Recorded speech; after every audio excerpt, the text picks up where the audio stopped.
Top Democrats are reacting to the White House's decision to tell former counsel Don McGahn to defy a congressional subpoena to testify about whether or not the president attempted to obstruct the Russia investigation.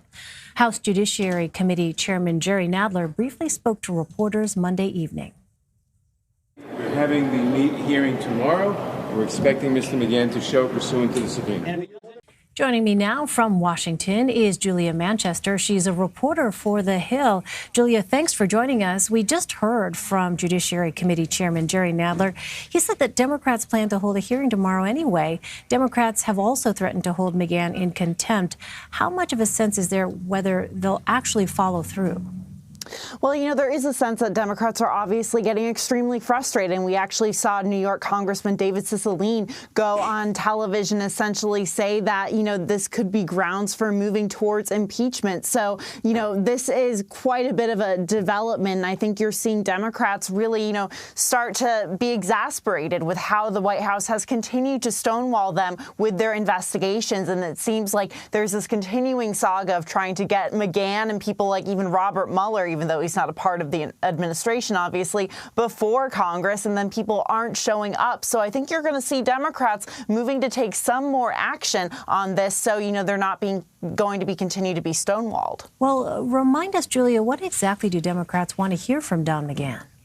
Well, they essentially want to hear more about, you know, what the president said while, you know, the Mueller investigation was going on. I mean, obviously, Don McGahn spent hours talking with special counsel Robert Mueller about President Trump's conduct during the Russia investigation. But I think, you know, Democrats are trying to figure out, you know, how the president is really thinking about this, his former relationship with Don McGahn. I mean, Don McGahn was a White House counsel, someone who represented the presidency or the office of the president. However, it seems that the Trump administration is really treating this like Don McGahn was the president's, you know, personal lawyer. I've heard that floated, you know, around talking heads around Washington. So I think Democrats are trying to figure out why the White House is so dead set on preventing Don McGahn from testifying when he's already revealed so much in the Mueller report. Well, from one House committee to another, a federal judge ruled Monday in favor of a request from the House Oversight Committee.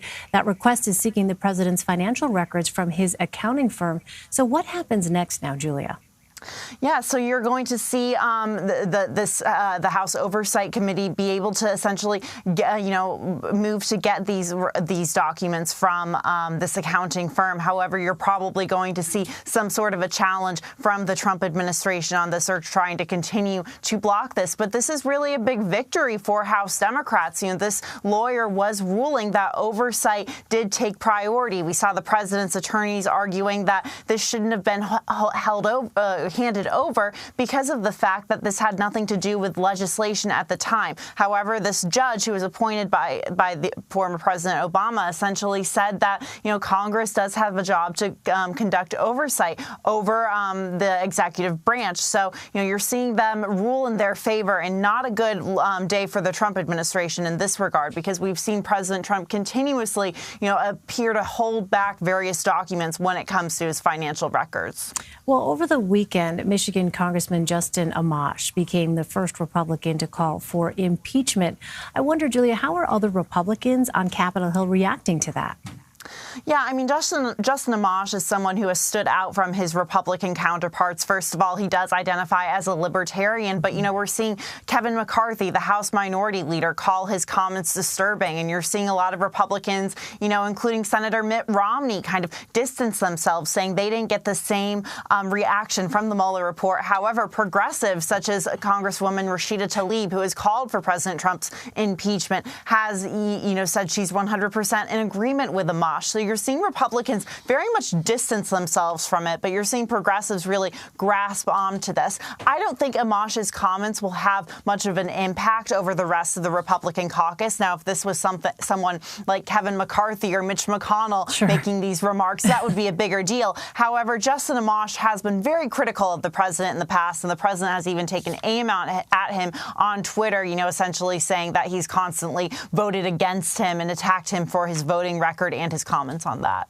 Well, finally, Julia, later this week, House Speaker Nancy Pelosi and Senate Minority Leader Chuck Schumer are scheduled to meet with the president to discuss funding for a $2 trillion infrastructure bill. What are lawmakers on both sides of the aisle watching for at this meeting? Well, I think infrastructure has been a very potential point of agreement between Republicans and Democrats, and it's one of the rare points of bipartisanship that you really see in Washington lately. However, I think you're going to see Republicans and Democrats watching for some sort of a deal as to how we pay for this infrastructure bill. You know, we saw Senate Minority Leader Chuck Schumer float that maybe the federal government pay for 80% of this, while local governments pay for 20% of this. We know that the Trump administration has floated the idea of more of a privatization plan for infrastructure, and obviously Democrats are against that. So you're going to see a lot of looking out for who's going to pay for this and whether they can come to some sort of a compromise as to who's funding that. All right, Julia Manchester in Washington for us. Julia, thank you. Thanks, Elaine.